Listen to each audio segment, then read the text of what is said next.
Hello everyone, welcome to the second video in a series about how to be a good CA, in which we're going to discuss the CA sheet. So what we're not going to do is discuss how to think motions or how to test motions or all these kinds of things, because we already made a video of that with Rumen. So now it's just going to be about what should you do when you see the sheet, what should the sheet have, and just giving you a general idea of like what the norms are and what you might need to discuss, what's expected of you as a CA or DCA. Okay, so I also make sure that in the description there will be just a copy of this or a link to it, so that you'll be able to just copy this and just use it for your own when you need to CA or when you are want to just look through the different sheets and maybe just experiment a bit. So let's then start immediately with the scoring and the ranking guide. So the idea is just you need to make sure that everyone on the team is on the same line, because if one of you uses a 0 to 10 and one of you uses a 0 to 5 or a 0 to 20 system, then you're not going to be able to make sense of the scoring that you end up with, because then one of them will be weighted too much. So when you have a judge, you only give yourself and this so the CA team a 10. You don't give any of these CAs a lower score. You don't give any of the judges a 10. That's just the norm, because you want to potentially select other people for like outright chairs. And if one of them already starts at a 10, it is very, very hard for the feedback to really lower them. So you make sure it's below a 10. So then you have the first range, which is from 9 to 7, which are the comfortable chair rounds, uh, or comfortable chair range, rather. So the idea is just if you have someone who is like, for example, a really good judge, so has chaired a lot, has chaired major out rounds multiple times, like has been final chair for so many, competitions. You give them a 9. Sometimes people also don't want to give a 9 because of the fact that it might just affect the scoring too much. But there is this range. I think overall you should use it. So a 9 is for people who are like just really, really good, really well experienced. Then you can just see that from the CV. Um, 8 is also a good judge, kind of like solid. So someone who's just been a chair quite a lot of times, a big chair for out round, maybe chair the final. Um, Maybe hasn't like chaired every single like majors ever, but as an out round chair, but still quite good. And then 7 is also like someone that you would trust as a chair. So this might be someone who is broke at like just pretty good or local competitions as a chair, depending on how big your tournament is that you're CAing. Has like broken as like maybe a panelist also a lot of the times, quite high, so maybe as a for final and that kind of stuff. And they think, well, this person I would trust to chair in the in rounds, so then you can use them as like a 7. 6 is borderline chairs. So these are people, for example, who are um, you know not necessarily going to be breaking a lot. Might have broken at one, two, or maybe three competitions. Maybe has broken a couple of times to the novice final as a panelist and that kind of stuff. Um, you would trust maybe as a chair if you really are short, but not preferred. But is a very good panelist though. It's a very high panelist. Can be very useful. Will give great ideas. Maybe, for example, someone does is quite smart, but panel management is absolutely terrible. So then you might be like stuff being a 7. It's a 6 based also on like if you're gonna give feedback and that kind of stuff. So yeah, that's the rough idea of who's going to be chairs. Then the next range will be panelists, which are from 6 to 4. And then this is just, again, like I said, depending on how good of a CV the person has. 6 is just relatively good, broken. 5, decent judge. You could be like maybe has broken once or twice on like a novice final panel, where you oftentimes stack more like new judges. You're not necessarily going to believe that they are really the best judge to come to the right call, but will be maybe quite useful in the panel. Maybe will have some good ideas. And 4 is like same idea, which is okay. I trust them. I think that they will be not destructive to the panel. I think they would add information. They will be able to not monopolize the lib. They will be useful, maybe not broken, but maybe you've seen them around for like debate nights or spars and this and that, and you think that this person is okay to panel, not a trainee. Then you have the tier of the trainees, which means of course they don't get a vote on the panel. There's a question whether you think 3 is when they should still be a trainee, or whether when you reach the exact score of 3 you're already a panelist.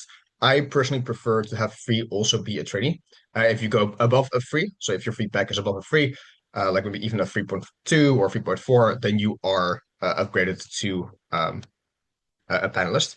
Reason being that I think that there's still a range for trainees, and you just want to make sure that, especially in the early rounds, first rounds, you don't give them too many panelists as chair, especially if you don't have a very strong judge pool. You don't believe that the chair is going to be able to deal with as many panelists and might be outvoted and that kind of stuff. So 1 through 3 range is this range. So oftentimes what you'll have is someone who's had at least some experience in debating, so has been to BP comp, has never broken, um, has maybe like been to many, many nights, and you know from your debating society, and is like not very good, not very useful, like it's not going to contribute a lot, but like is quite new and is decent enough, like knows how debating works. You give them a 2 or 3. If this is someone that you don't know who like has literally no CV, has literally no experience in BP, you give them a 1. Because at least for 2 or 3, they know the rules, they know when you're allowed to ask PYs, they know what is expected of a chair, they know like how like maybe like speakers should speak and like has a rough idea of what extensions should or should not be. Whereas with 1, you surely like you don't know that with that person, so then you give them a 1. That's the overall ranking of judges. And also motions, you also need to rank. So at 5, you basically say, I love this motion. I'm really, really sure this motion has enough depth, has enough like balance. I think the topic is great. I think it's innovative. I think it's very cool. Um, I'm really excited by this. I think everyone will have a great time debating it. You should not use this one a lot because it's very, very extreme. And you're really boosting the numbers because, again, this is 1 to 5. So the weight of a 5 is quite high. And I also would say in general, try not to give your own motions too often a 5. Like a couple of times, like if you set, I don't know, 10 motions and you do it for 2, that's fine. If you are sure that it has enough depth and has enough balance, and you think it's actually something that the set is needs, then you can of course give it a 5. But I think in general, you should be hesitant to give out many 5s. Then you have 4, which is very solid. You think it's a fun motion. You think it's pretty balanced or pretty deep. You might not have a full testing in your head. I think that's true for most motions where you just go look at it. And it's just like you feel like it might need some minor refinements. Maybe you're a bit sure of the unwording. Maybe you just do want to be sure that it has enough depth and that kind of stuff. So, but you're quite excited about it. 3 is kind of like you're ambivalent about setting it. So this might be for motions that you know are good and true and tested because they've been around, but you think they're also consequently very boring because everyone has debated this House and Zeus, for example. So this is something where you might give a 3 for that reason. It might be that you just don't think the topic is something that's very debate worthy or is very interesting, or it's not going to lead to a debate that's going to be fun, but you think it might have enough depth, or there are other motions of a similar type that you do prefer. So then it is, for example, at 3. And then under that, you already get to territory of like, I don't want to set this, which is 2. And basically, I just to have reservations. So it might be, I think it's quite weighted to one side, quite intuitively weighted to one side. I don't think there's much of a closing half. I think the topic is really, really overdone, and I really dislike studying this topic, that kind of stuff. It shouldn't be one of those things where, for example, let's say I don't like IR motions, therefore I don't, think we should set IR motions or this and that, and like give it a 2, because I just don't like debating them. I don't like dealing with them, all that kind of stuff. That's not how you should really do it. It should be more of a, do you think this is just a good topic specifically to discuss? So, for example, you'll see this example in the motion set as well, but like something whether whatever is happening within the Middle East right now, I don't know when you're watching the video, where that's of the interest of like Argentina. I think it'd be like, maybe this is debate. Maybe someone watched a really cool video documentary about how these are related. But you think these are like, too far linked for it to make a fun and like intuitive debate. So you give them that reason a 2, because the specific topic is not good. And it's not going to be like very fun and not very interesting. When it's something that most people find intuitive and be able to deal with as debaters. So that's when you would give it to the specific topic, not necessarily the theme around these things. So 1 is just a veto. Also, you should not use very often. So this might be, for example, when you have a motion that has been set before. So if a comp like 1 or 2 weeks ago already set the same motion, you just veto it. It's been set at like the same comp like last year, you can set it. If you really, really think it's completely inequitable, or it doesn't, like you can't set a specific motion in a specific country because of, political reasons or for just like law reasons, then also should be a 1. Also, you should not use very often. If it's just I really don't like it if we have a very technical IR motion about academia and IR, then like it should most likely be a two rather than it should be like a one, because one is like very like no-go, that kind of stuff. Also, when you do give them, give your concerns, like explain why you are vetoing it in this sense. So it can be quite easy, just say has been said before, like this competition, and then it's done. You can ignore the motion. Now that's of course all the rankings. Now let's just quickly go over the rest of the sheet because it will contain a lot of information that you can use. So let's just start with the motions.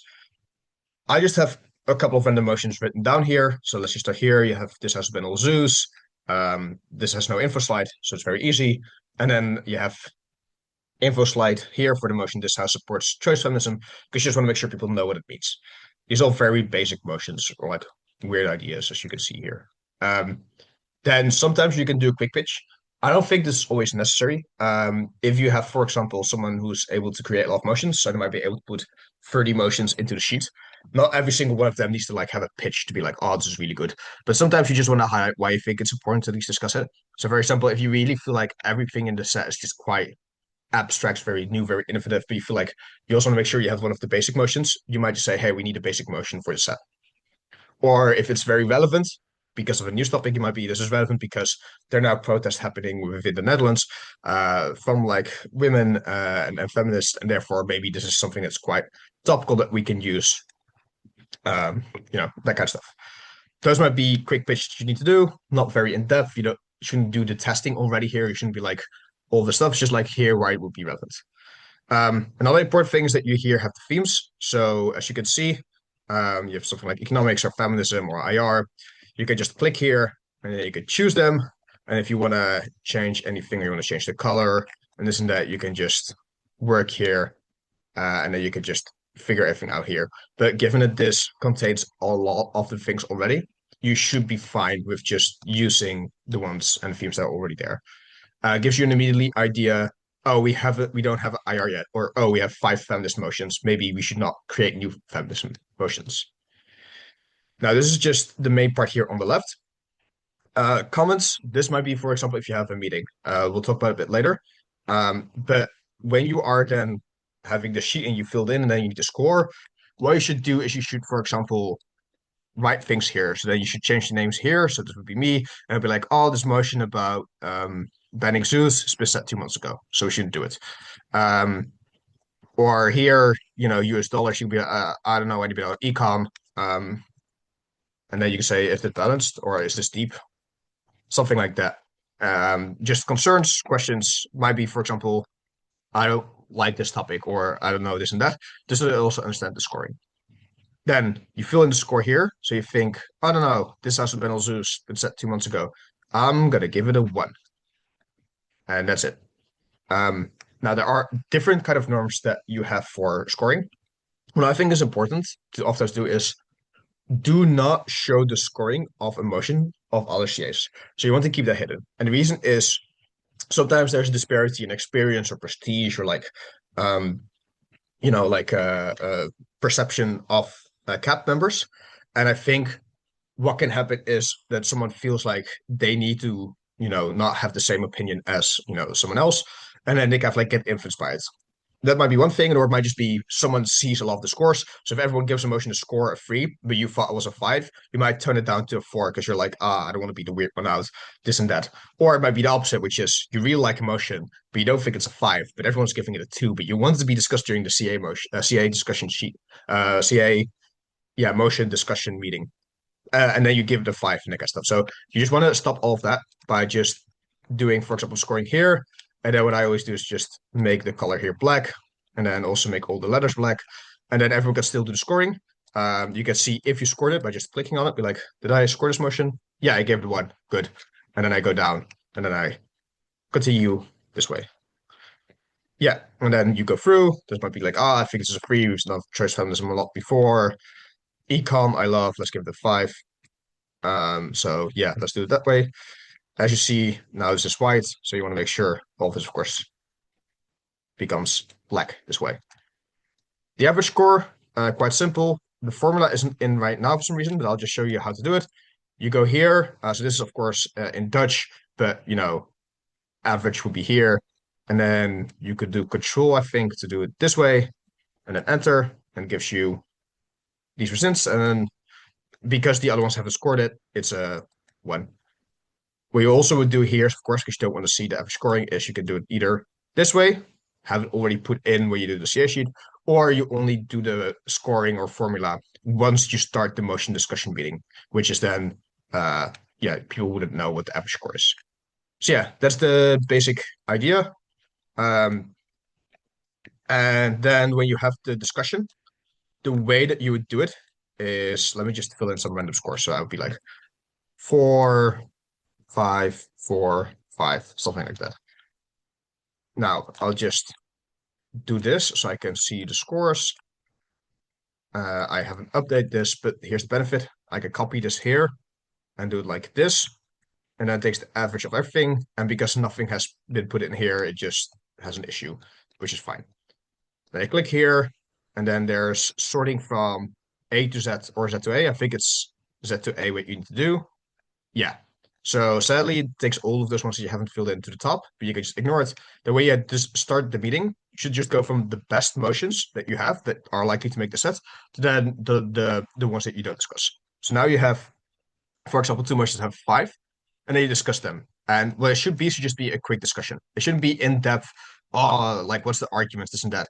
Um, Especially if it's like quite high. So it'd be like, hey, 5 for this one. We should just set it. We should test it. We have econ. Great. Then you go to this one. Okay, we have Nayar motion. We think it's fun. It's a 5. Are there any concerns for someone? I think there might be depth issues. If you will say, I don't think this is true. I think there are many acts you could consider. You could consider the econ part. You could consider like companies. You could consider politicians, all this kind of stuff. And the other person says like, I don't know if I'm convinced. Then you can always say, well, look, we can just put it in the testing. And then in the testing, we can see if it is balanced or not, or if it's deep or not. And then we can go more detailed discussions.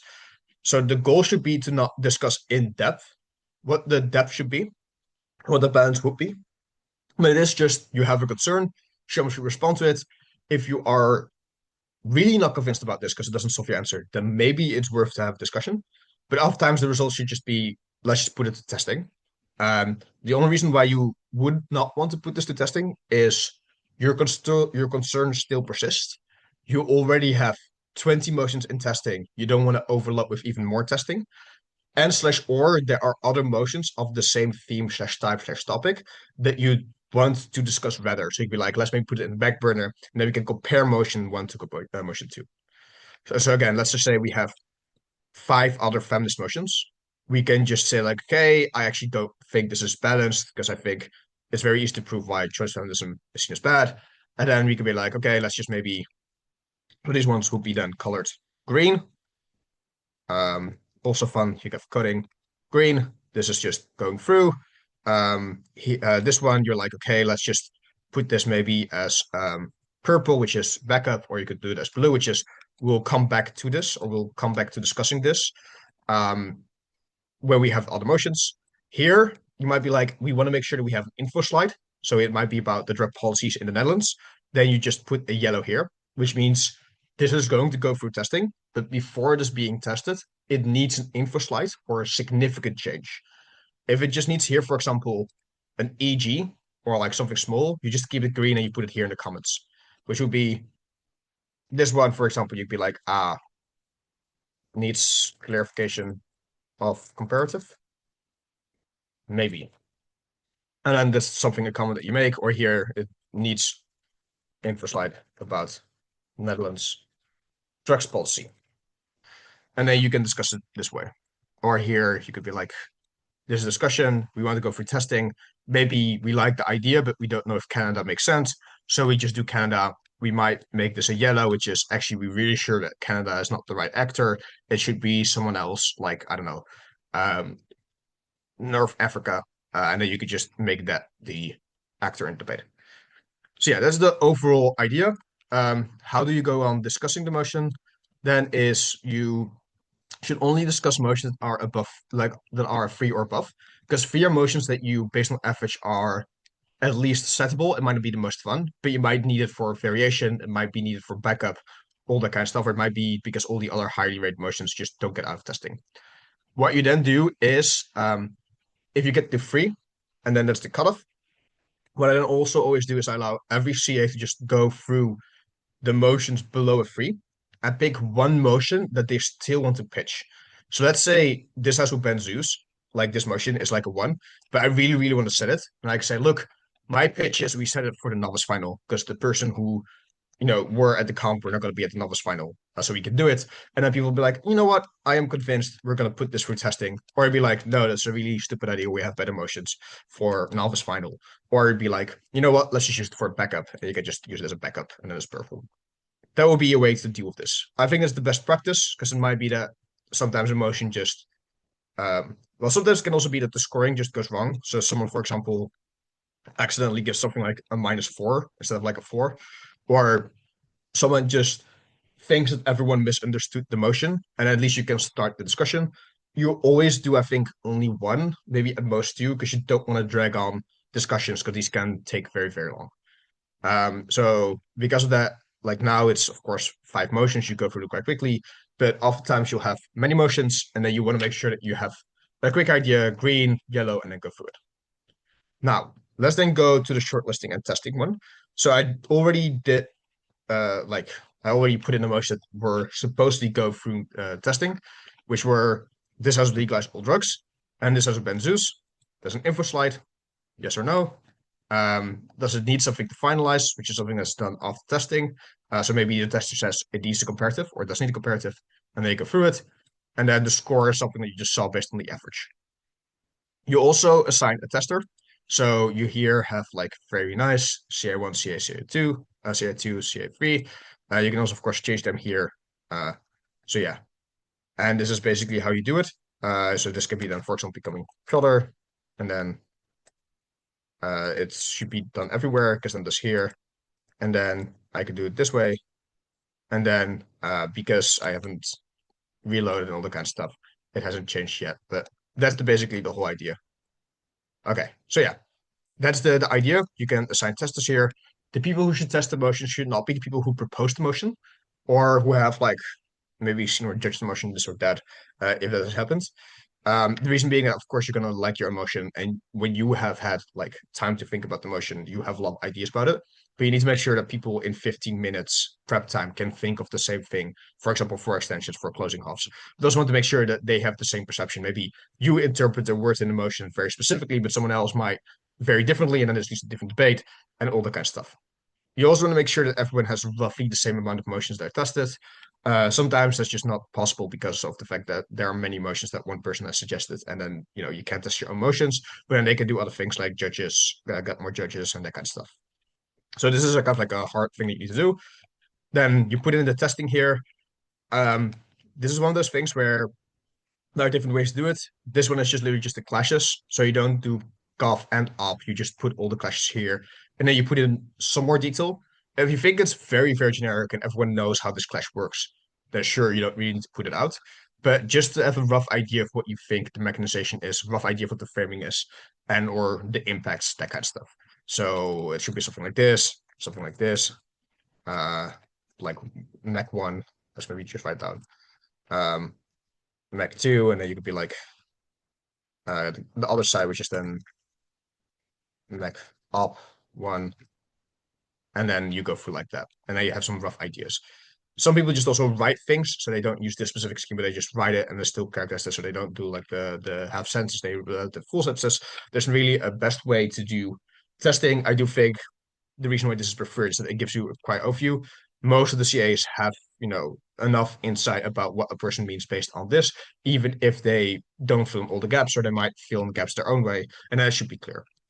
If the text is verdict is yeah, this is good, like needs no changes, then something is here. If it says needs an info slide, because you think some of the arguments here just organized crime only works when you have an info slide, you have the spec. Also cool. And then the score is not going to be changing this. I then also just for optics, just put it here as like green. So I immediately know, yes, this motion is through. We have a lot of good ideas. Maybe if I think it's really worth a major discussion, yellow-ish or orange-ish if I'm slightly more negative about it, but willing to be convinced. So maybe again, I miss a closing half extension, and I'm like, oh no, I think it's too shallow. And then, but you feel like you might have missed something, then you might put that way. Or if you're really sure it's not good, just put it red. It can also be like a hard red like this. And then you do the same thing here for betting zoos. Here you just have gov different arguments, up different arguments. Maybe you don't see the clashes or you don't like the clashes form, but that's just the way to do it. And then you do the same thing. And that's just the thing that you don't have. And then you start discussion after the testing based on the sheet. Okay, now if you are doing it correctly, you should have motions that are tested and you agree are good.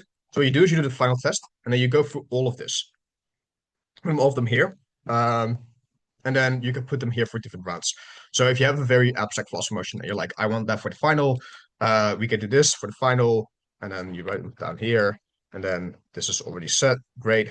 So you put this as like, again, green because it's made the set. If you're like, these ones are boring, but we can make them as backup, you could do purple, this and that, and then you can go through the rounds. Make sure that every motion set is quite varied.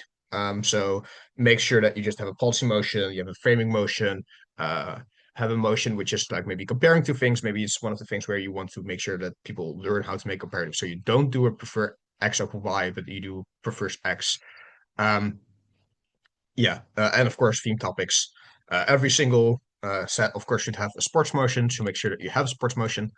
But of course, also, would have like five like social movements motions or five like softy kind of like politic emotions. So just get some variety. Rumen and I had a really long workshop about this already. You can see it in the um what's it in the playlist. And then you can select it there. So of course, this is then the way you get the final set.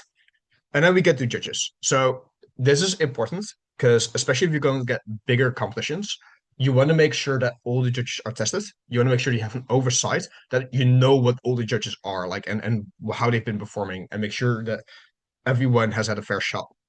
So if this is a small comp, it's relatively easy. You maybe have only 4 chairs, it's very easy to choose. But if you already have like 15 or 15 plus rooms or even 10 plus rooms, you want to make sure that you've given everyone a fair shot. So what you do here is here you have the judge availability. So that you just insert the name. Here you do, for example, the number of teams, number of rooms, and then how many budgets you've left. Um, Here you can also put in how many chairs you have. So let's say total amount of chairs, 7, and the total amount of wings and trainees, 12. And then you say number of rooms, 8, and this should be then 1, which does it automatically for you because it just takes here the number of rooms, then here this one. Also, the benefit of being able to change this is, let's say people drop out after like day 1, you can make this 6, and if you still have here 7, you have a shortage of -1, which is all very good and all very nice. Then here you just get an overview also of the judges that you're going to get. So you're going to use this when you are approaching judges and when you are trying to get IAs and all of this kind of stuff. So you put in your name here, status here is whether it's a CA, IA, institutional judge, or external judge. Who has contacted this person? Are they a chair or not? Um, Minimum asked, ideal asked. So this is from the IA form, and then the offer that they made. Is it confirmed? Yes, not yet, or declined. And this way you get an overview of, if they are available.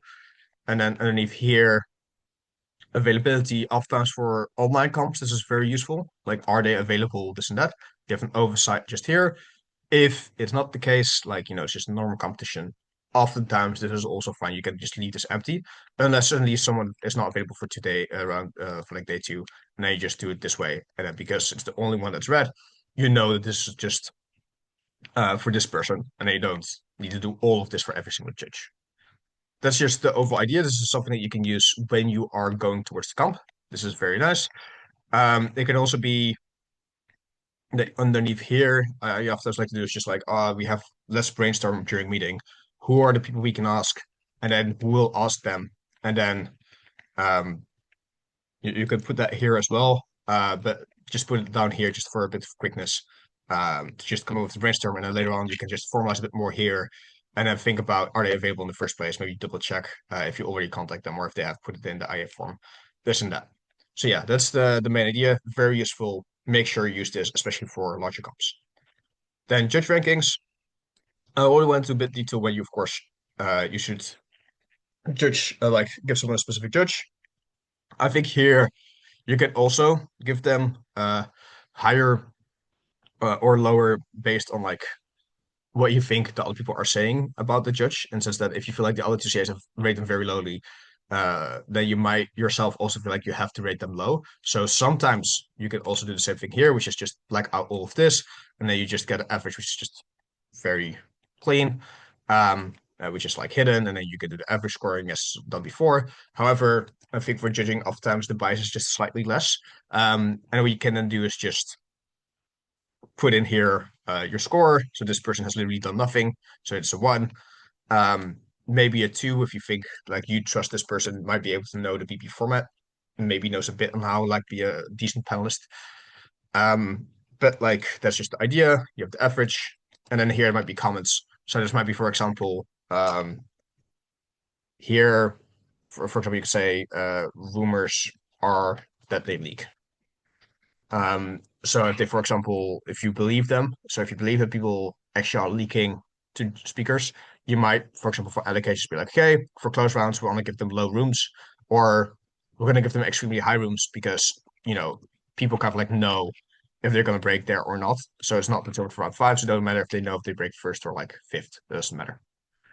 So yeah, then you rate them, rate the average.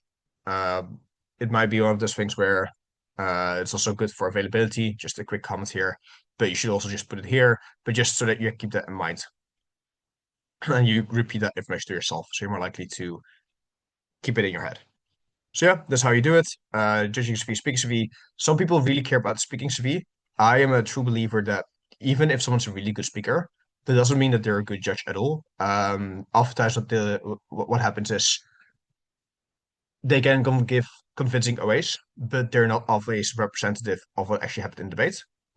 They also tend to have a bias of, I would have run this argument. I think they run this argument and they do it relatively well, therefore they should win, because I think this is the winning argument, which can be all kind of like biases that pop up here, but also maybe just not that great at tracking. Maybe not actually great at like handling, panelists, all that kind of stuff. So I do think speaking speed might be something that edges people out, or is something where you can see, for example, do they know the rules of PP in the first place? Um, and maybe you skip the message ID and you give them as a wing, even though they might not have any direct judging experience. And I think at that point it is something that you should into cut minorly, but I think it should be mainly on judging CV. So then this is important because this is now I think you've done before the comp. Um, Now it gets to things that you need to do during the comp. You already have the final set here. Um, you can also do some suggestions here, by the way. Of course, I've got to say about this, but it's something you do oftentimes not during meetings, but just online, and then you can just make this discussion afterwards. And you can write here clarifications. So it might be here that people will ask what is choice feminism if you choose not to do an info slides, and then you'd be like, we're not going to say, or what does this specific word mean? Like, and then you'd be like, okay, we copied already the definition from Merriam-Webster or Google or whatever, so people can know this. So yeah, now you're during the comp. What you're going to do is judge checking. This is important because you want to make sure that everyone has had the opportunity to be checked by the CA who is potentially breaking. So, for example, if you have a panelist who scored a 5, but then for the first 3 rounds gets like an 8, a 7, and a 6 for feedback, it might be worth to check this panelist if they are actually good. It might be room specific, if the rooms are just quite easy, all of this and that. So that you want to make sure that you're taking this into account. So, for example, if you have Judge 1, what you can do is you can be checked round 1, okay, by which one? A CA, and then you can hear feedback, you can put it through. You can also actually add another column here. If you want to have feedback for different routes and different things, I often put them in the same table here, or like in the same, um, yeah, box here. Sometimes you'll check them multiple times. So for example, round 4, maybe like round 1, they were really bad, but then the feedback really goes up. You might be like, hey, round 4, they're going to be checked as well. And they're checked by one of our top IAs. So again, someone you trust who's broken at like majors, all the kind of stuff. You put here, you can maybe also tell the IA, hey, we want you to make sure you fill the feedback for this specific person. And then here, if you want to put the names, of course, you can change here the names and you can add more people. So if it's like more IAs to judge that you trust, then you can do it that way. And then based here, you can just see if they're already breaking. So if the feedback is just really, really bad, then you can just do it like this, and then you can do yes or no. Um, and that's just the rough idea. And then there are people who might be, you know, you're unsure about still, you can see it from here because be like, we haven't made a decision yet. Maybe you should test them another round. Maybe you should just look at the feedback. Um, and then, of course, here you can just do the starting feedback and also the feedback ranking.